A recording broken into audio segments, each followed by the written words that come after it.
Hi everyone, my name's Alex and I am a senior support coordinator and recovery coach at Fighting Chance. I also work as an access manager or within the access space, supporting people to navigate the access process, which is what we're going to be talking about today. And I'll be touching on things like, why do people access the NDIS? What are the changes to the process? What does it look like? What does it mean? How to prepare, and some things to think about and focus on in preparation. Before I start, I'd like to acknowledge the traditional custodians of the land on which we meet today and pay my respects to the elders past, present, and emerging. So what is the National Disability Insurance Scheme? So it's a scheme designed to support people with disabilities, essentially. It is providing individualized funding packages, and it's not means tested. So anyone can access it, doesn't matter how much they earn or have in terms of assets. The purpose of the scheme is supporting people to build their independence as well as improve their social and economic participation. It's done by providing reasonable and necessary supports, and it allows people to exercise choice and control in the pursuit of their goals and delivery of those supports. The supports can include things like support workers at home and in the community, therapy supports, assistive technology, and home and vehicle modifications. Why do people access the support? Access the NDIS. It's one of the first questions I ask somebody. I ask someone, why do they want to access the support? Access the NDIS? What supports are they looking for? And I ask this question because the NDIS don't fund everything. Mainstream community and informal support still play a role in a person's life. NDIS is there to fund gaps in those areas that relate to a person's disability, but they don't fund everything. So when I ask that question, I want to ensure that what the person is looking for is what the NDIS can provide. It's a scheme it's a scheme that's designed to build a person's independence, social and community and economic participation, and improve a person's overall well-being. Accessing the NDIS does open doors to a range of supports and services tailored to individual needs. So getting access to the NDIS access process is designed to assess whether an individual is eligible for the support under the NDIS. The goal is to ensure that people who require support to achieve their goals and enhance their independence can receive the necessary funding. It's recently undergone various changes to streamline and improve the access process for participants, and these changes aim to make the journey smoother and more transparent for individuals seeking support.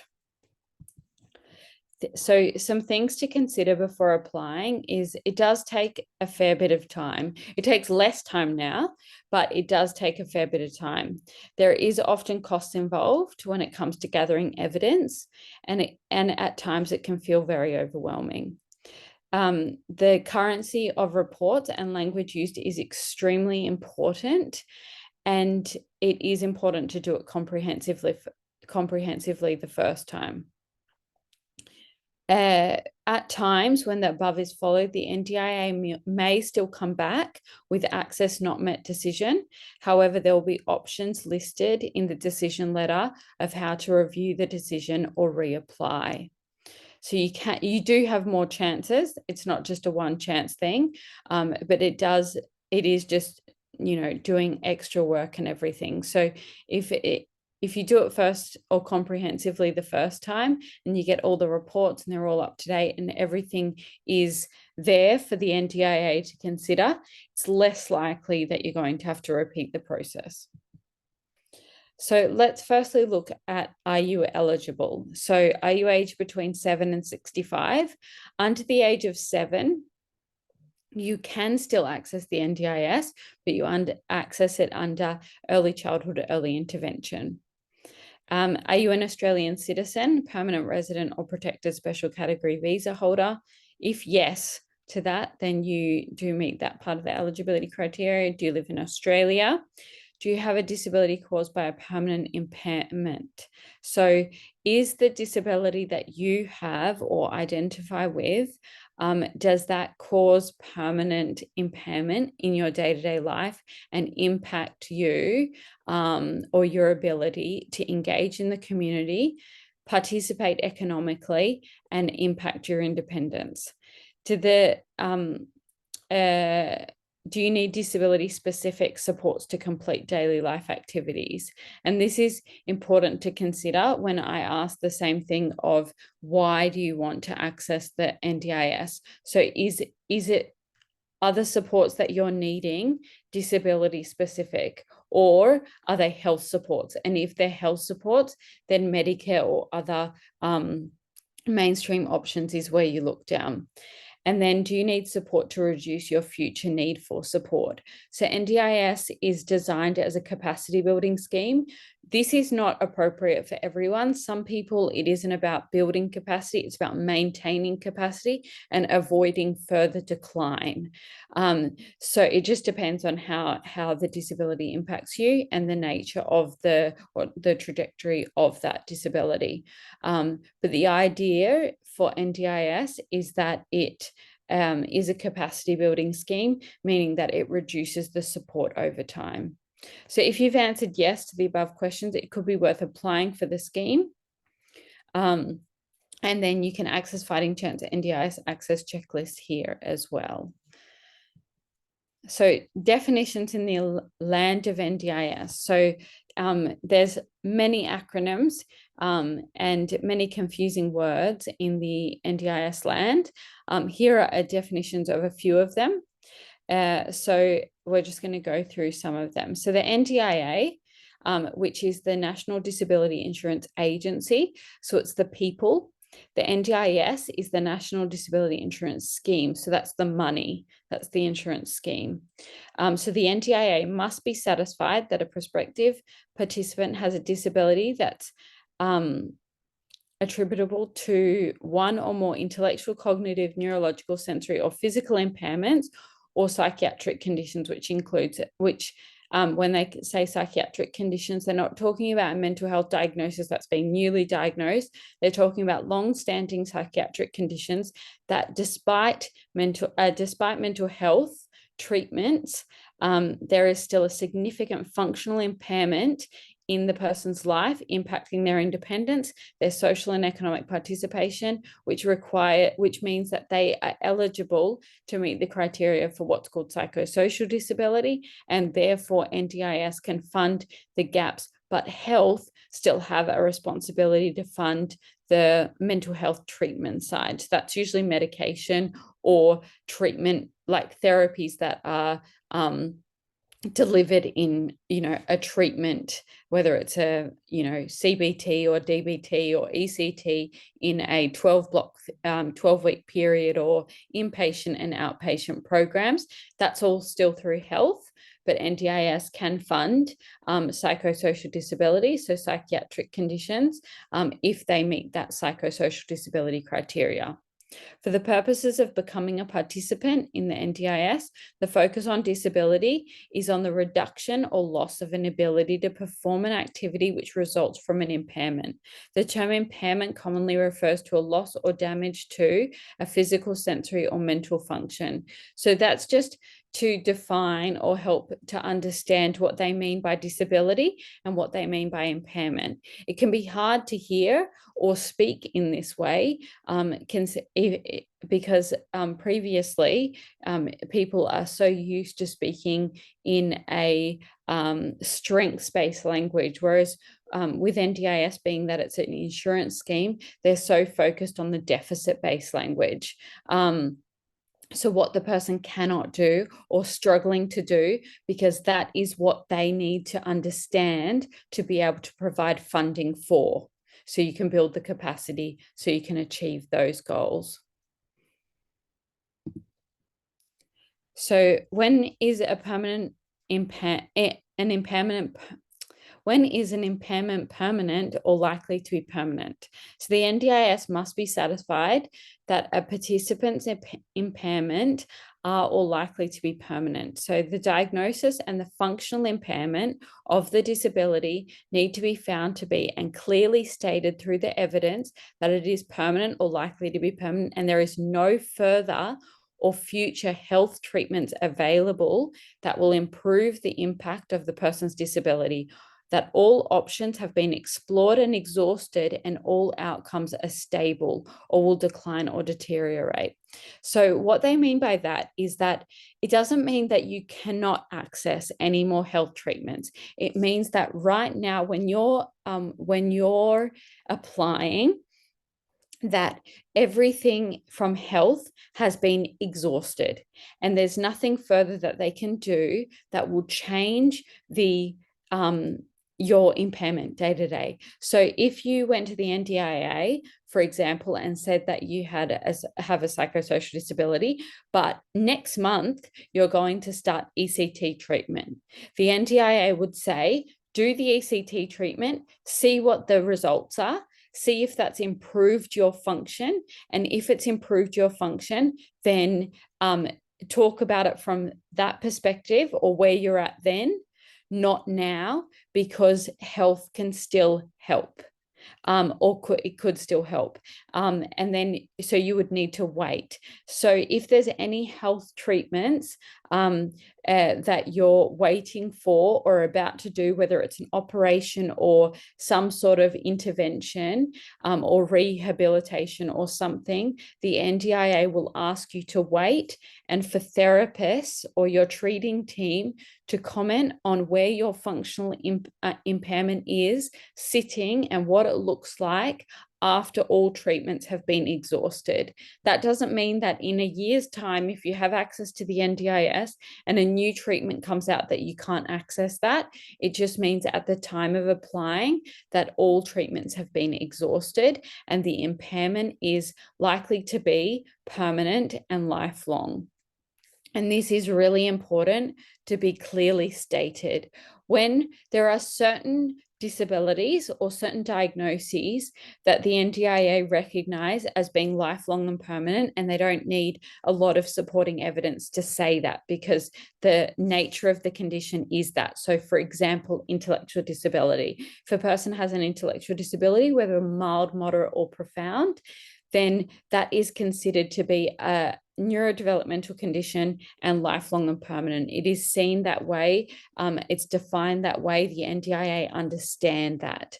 Whereas something like a mental health condition or a psychosocial disability, there can be fluctuations in that, but it can look different for everyone and it isn't always lifelong and permanent.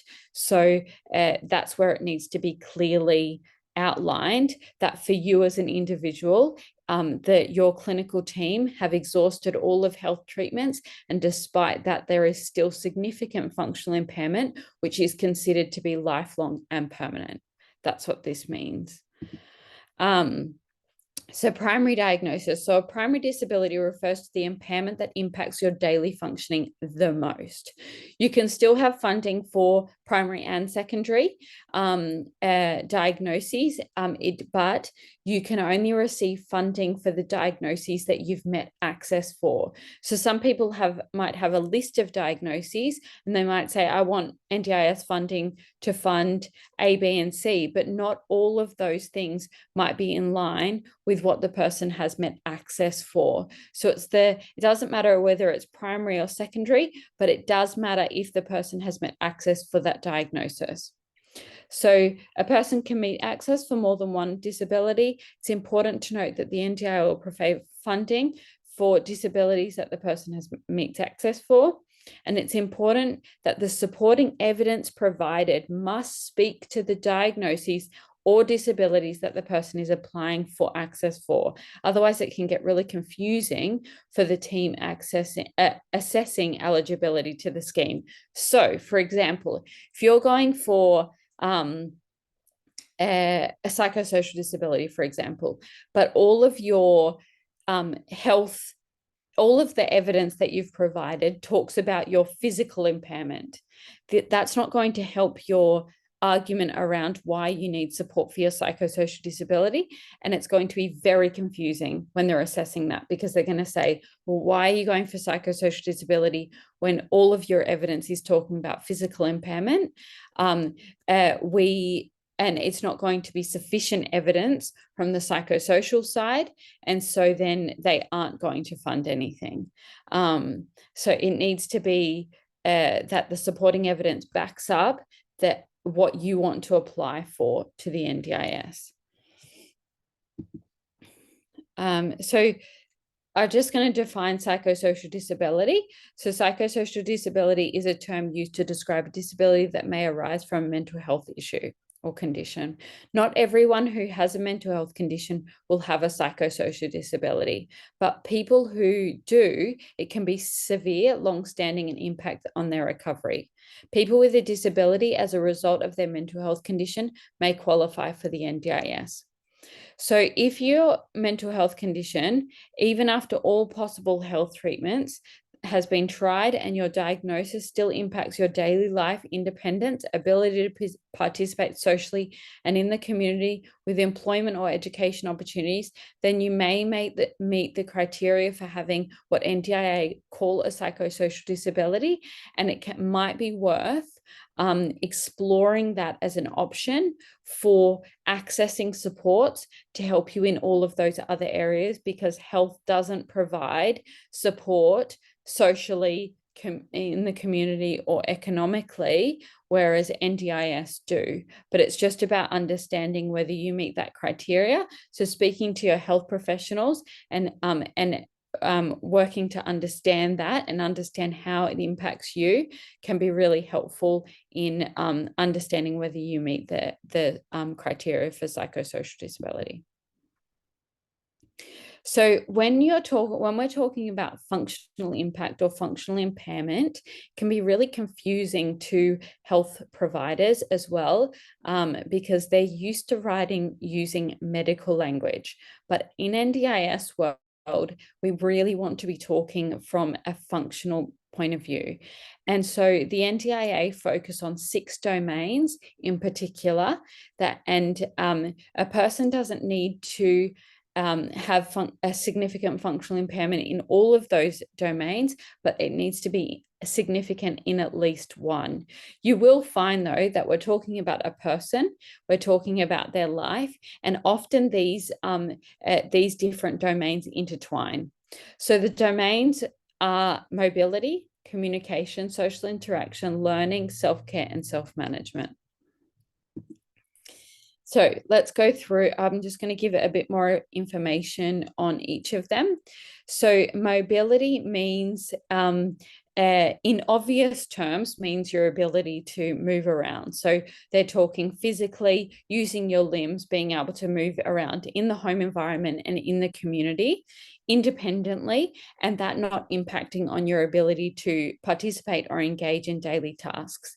It also can relate to someone with a psychosocial disability, and that could be due to side effects of medication, or it could be due to their mental health condition, which means that they have difficulty with accessing the community or leaving their home. And so they're isolated and their mobility is actually impacted. It can also relate to someone with, say, an intellectual disability, and them being in the community, if they're unable to read maps or read signs, that can really isolate someone and limit their ability to access the community or be mobile in the community independently.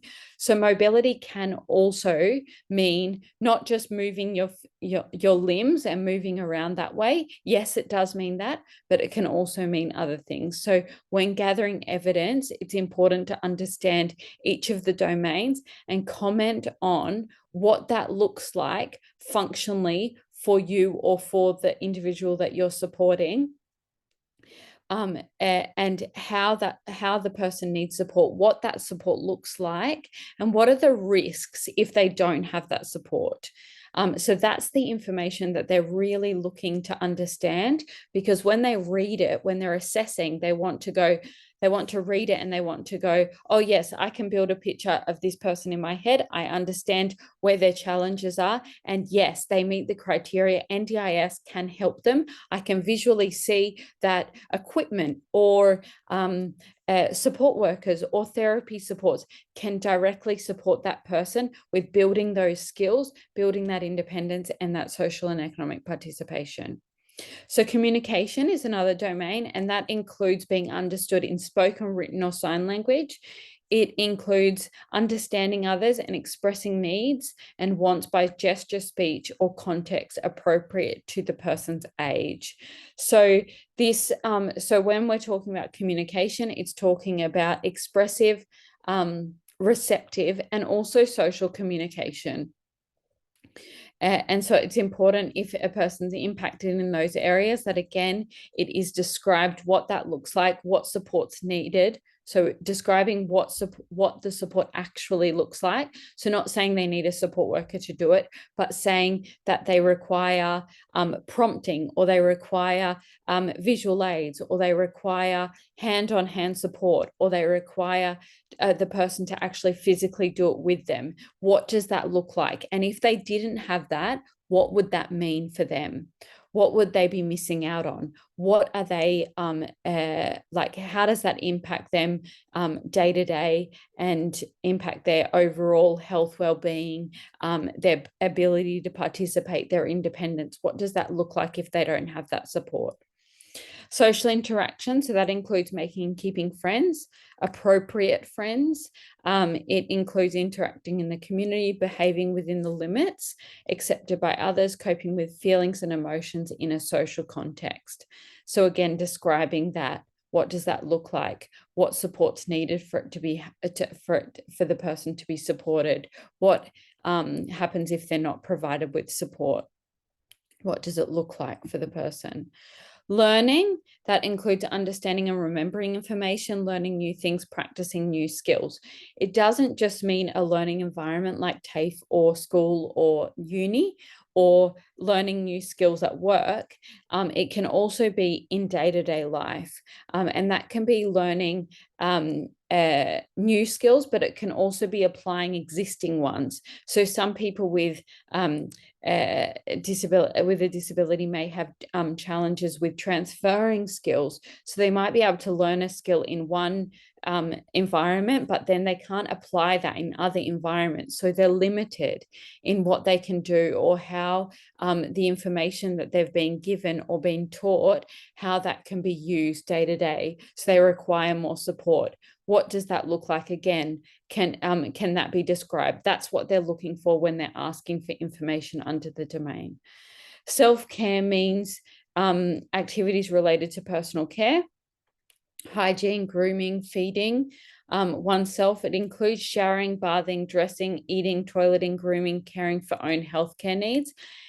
Now, this also includes if the person can actually physically shower themselves, but due to their disability, they might have difficulty in understanding when to shower, what things you need to do to get ready for a shower, why you shower. They might shower, but are they showering properly? Are they washing everything properly? Is that, or are they just like, are they washing themselves inappropriately, which is meaning that they've got, risk to infections, things like that. And they're not understanding the importance of hygiene.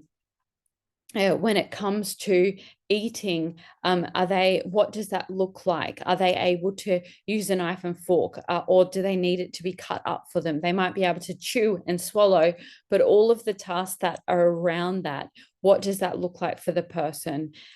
In terms of having the planning skills and everything to engage in self-care tasks, what does that look like? Is there a impact on, due to a person's cognition or something, on their ability to perform the self-care care tasks. So it's not just their physical ability to do it. Are they doing it properly? Are they doing it at the right times? Are they doing it in relation to their daily life? Describing the support that's needed and the risks without that support. And again, with self-management. So that's the cognitive capacity to organize a person's life, to plan, make decisions, take responsibility. It includes completing daily tasks, making decisions, problem solving, and managing finances.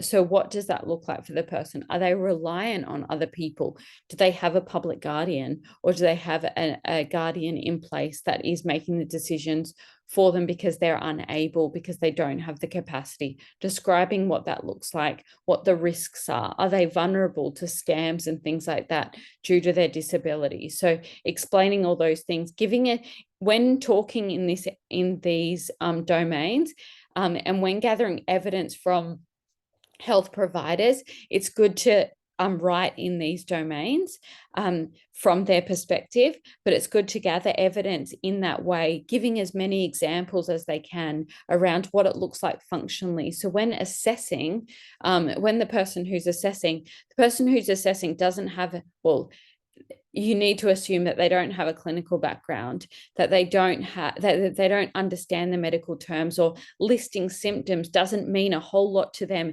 except for they look at it and think that it's an health responsibility. Whereas if you describe what that means for that person, what that looks like day to day, they can build a picture in their head. They can see how NDIS can support, and they're more likely to provide funding for that individual.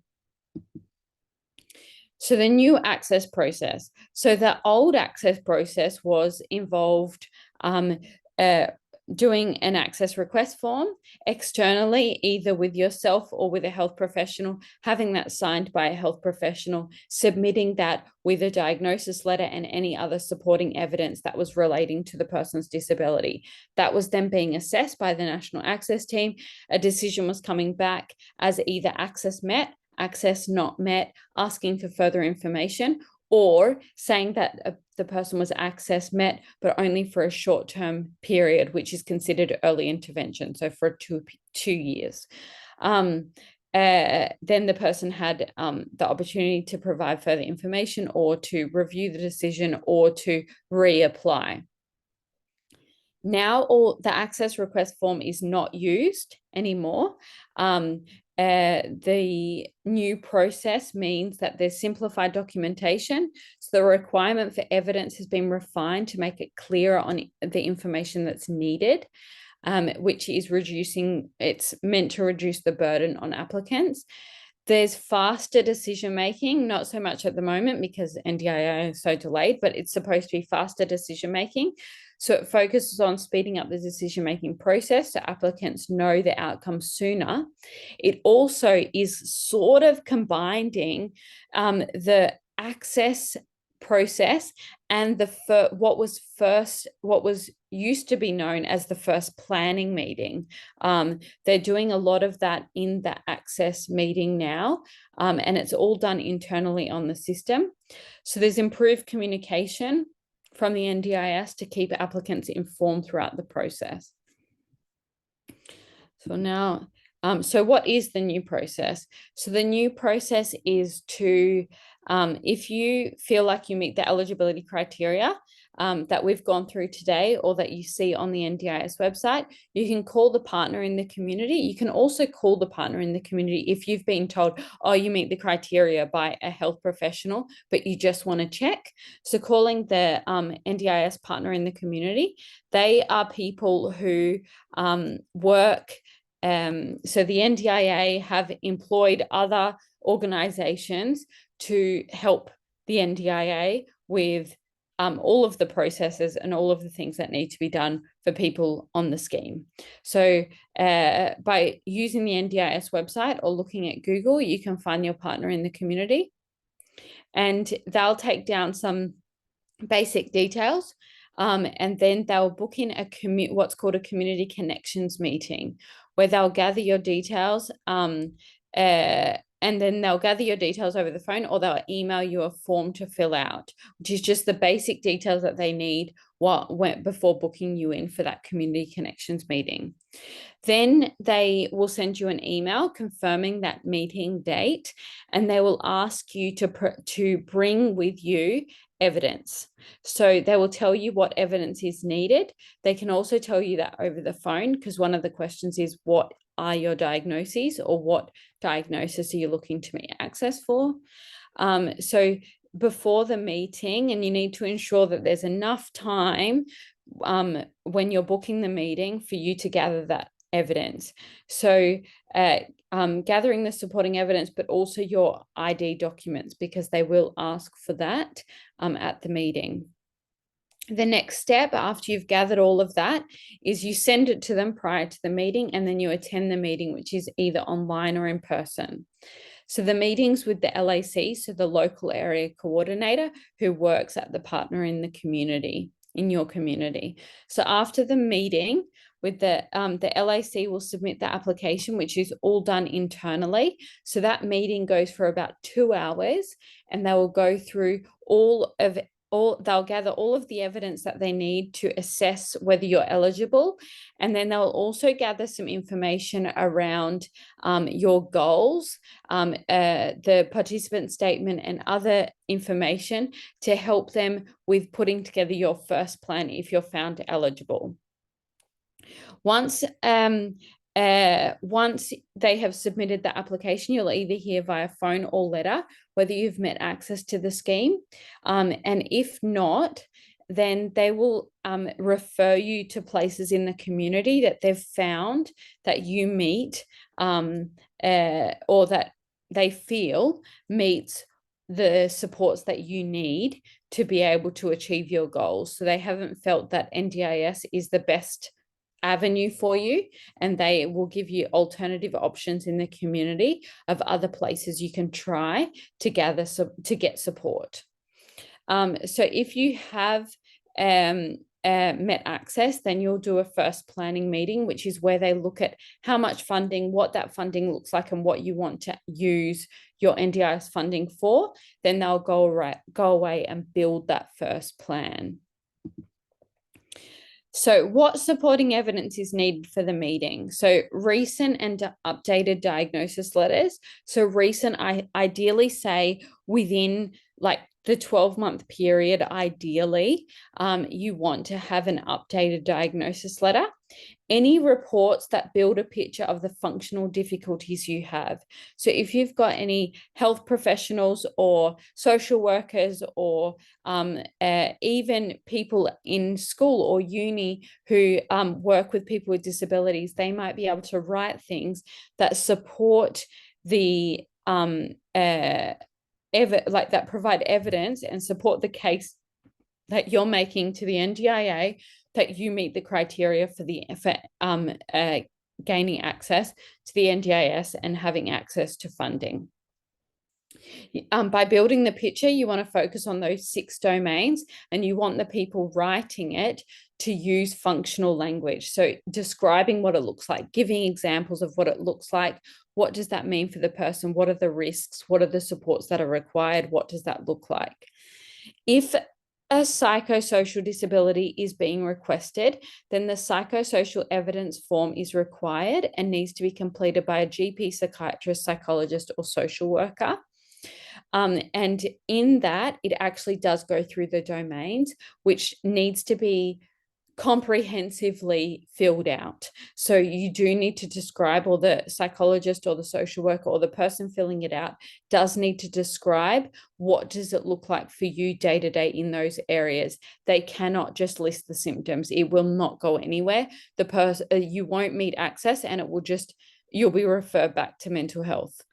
So any other information that helps build the picture as to why the NDIS funding is required. So if you think about what supports you need, what challenges you're facing, who around you can write some evidence to support that. There can be a participant statement written by you. a participant impact statement. There can be a carer impact statement written by the people, by an informal support around you. There can be letters from the school or uni or TAFE, outlining the challenges that you face, the supports that are in place, what that looks like and why, any risks outlined, anything from any allied health professionals. Ideally, the evidence that the NDIA want to see are things like functional capacity assessments, neuropsychological assessments, anything that is really comprehensive in looking at, in assessing what the disability means for the person and what that looks like. But these things are expensive. So we want to try and do it as cost effective as possible and gain as much evidence without it costing thousands of dollars. But if the person has access to that money and wants to go through that process, then by all means, having access to that, but using therapists that understand the NDIS access process, that understanding what the NDIA need, what it looks like, and not just writing a medical report that is not going to be considered as good evidence.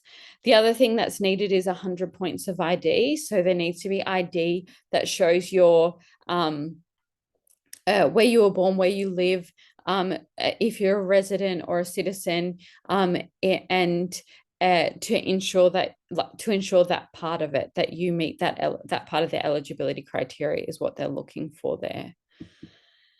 So what's considered good evidence? So recent is considered good, completed by a treating health professional who's relevant to your primary disability. So that's what I was saying before of not to, if all the evidence is pointing to physical impairment, but you're going for psychosocial disability, then that's not going to be relevant to the primary disability that you're trying to get access for. That it states that the functional impairment is permanent and lifelong, as well as the diagnosis. So the diagnosis is permanent and lifelong, but the functional impairment of the diagnosis is lifelong and permanent. It confirms your primary disability, confirms the impacts of your disability on the different areas. So those 6 domains that we went through before. It describes previous treatment and the outcomes of those treatments. So that shows that health have essentially exhausted everything that they can do, that despite all of what health can do, there's still significant permanent and lifelong impairment on the person's life, which is impacting on their independence, their social and economic participation. And it also describes future treatment options and expected outcomes of those treatments. But please be aware, if you have future treatment options that are described, the NDIA will likely push back and say, do that first and then come back to us. So if it more so needs to say that there's no future treatments, even though there might be, a clinical trial or something might come out, we want to sort of outline that right now, there's nothing further that health can do. And despite everything that health have done, there's still significant impairment in these domains, listing them and listing what that looks like. And this impairment is permanent and lifelong, is essentially what we want all the evidence to say. So who can provide evidence of your disability? So a treating health professional who provides the evidence should be the most appropriate person to provide the evidence of your primary disability and have treated you for a significant period of time, at least 6 months.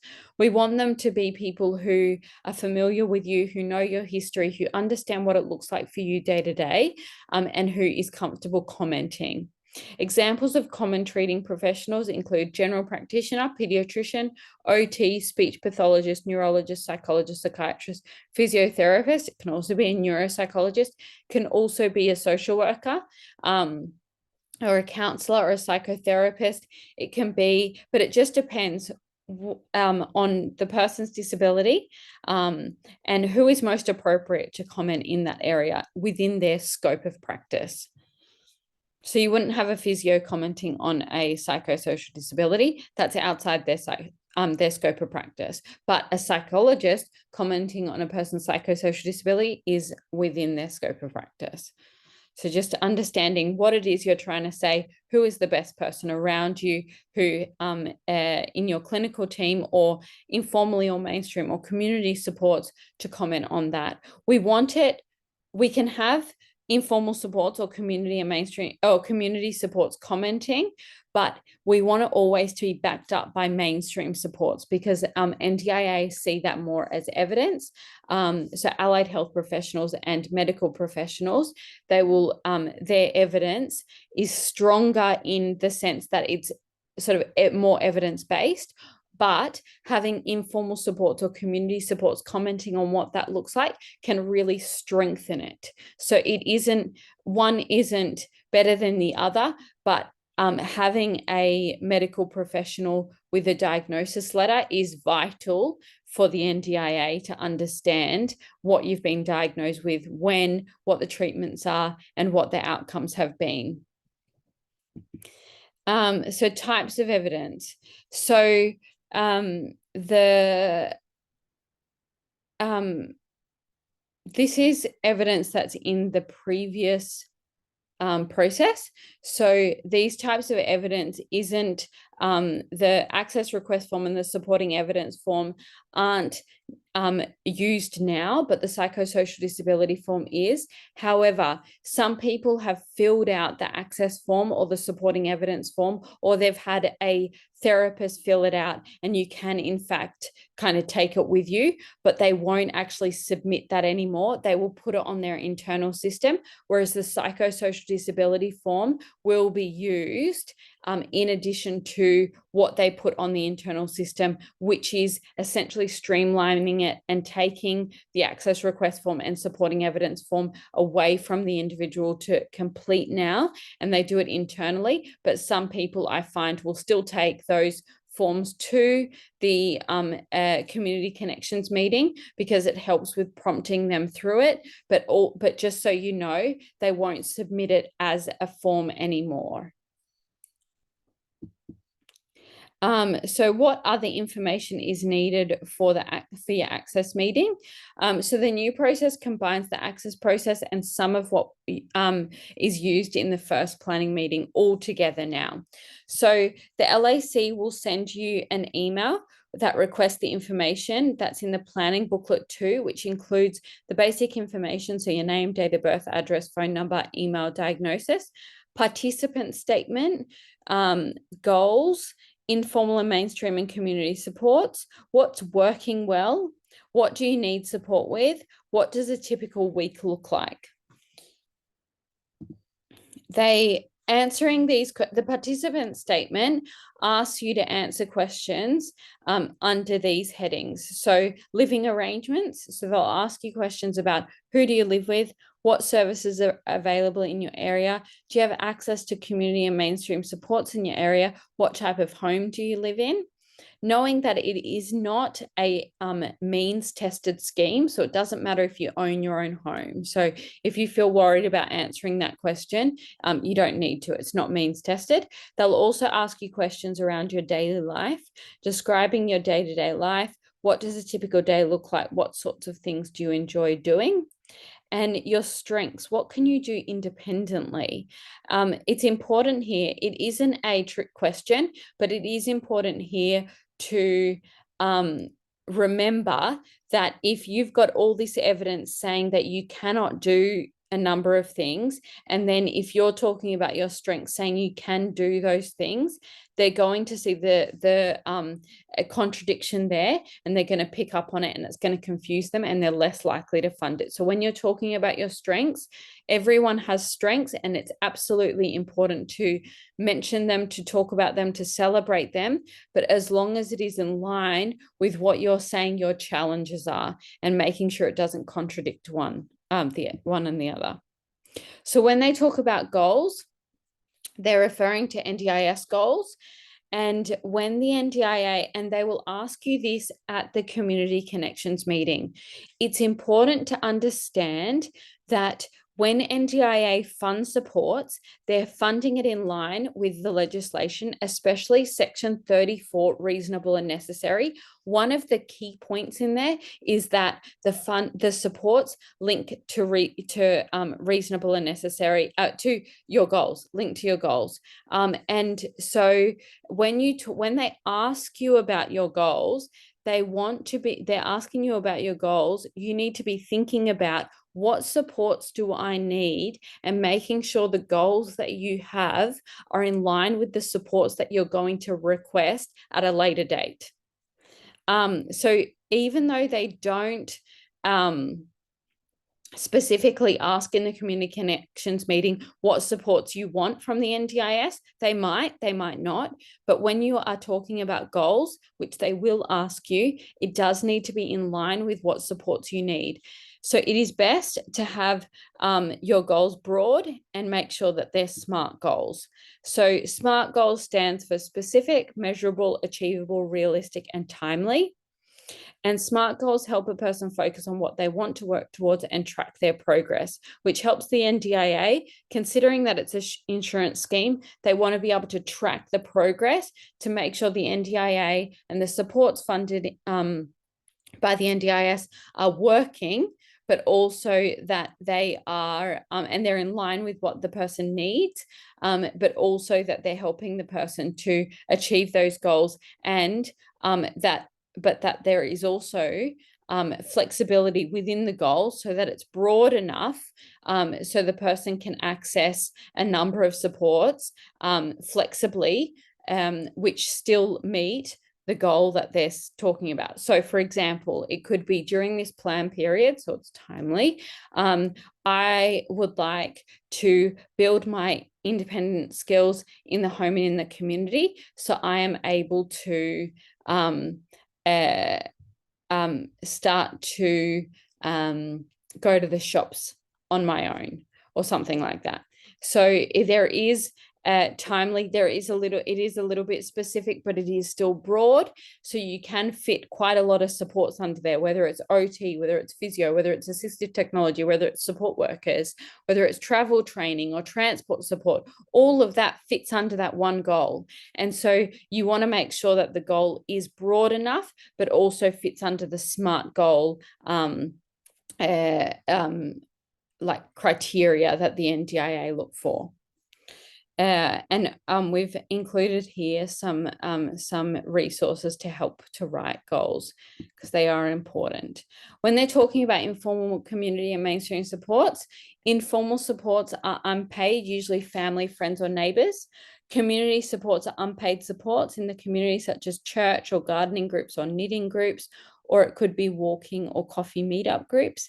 Mainstream supports are supports that NDIS do not fund.